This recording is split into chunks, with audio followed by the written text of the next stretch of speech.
Taste the Daily. சென்னையில் இருந்து நாகர்கோவிலுக்கு இயக்க உள்ள வந்தே பாரத் ரயிலை கோவில்பட்டியில் நின்று செல்லும் வகையில் ஆவணம் செய்ய வேண்டும் என அதிமுக சட்டமன்ற உறுப்பினர் கடம்பூர் ராஜு தென்னக ரயில்வே பொது மேலாளரிடம் கடிதம் அளித்துள்ளார். சென்னையில் இருந்து நாகர்கோவிலுக்கு வந்தே பாரத் ரயில் விரைவில் இயக்கப்பட உள்ளது.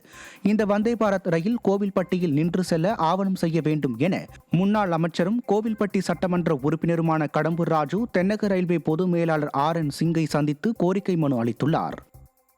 சென்னை நெல்லை நிறுத்தம் கிடைக்காத கோவில்பட்டியில் சென்னை நாகர்கோவில் ரயிலாவது நிறுத்தப்பட வேண்டும் என்ற கோரிக்கையை வலியுறுத்தியிருக்கின்றோம். ஆவணம் செய்வதாக பொதுமராளர் அவர்கள் தெரிவித்திருக்கின்றார்.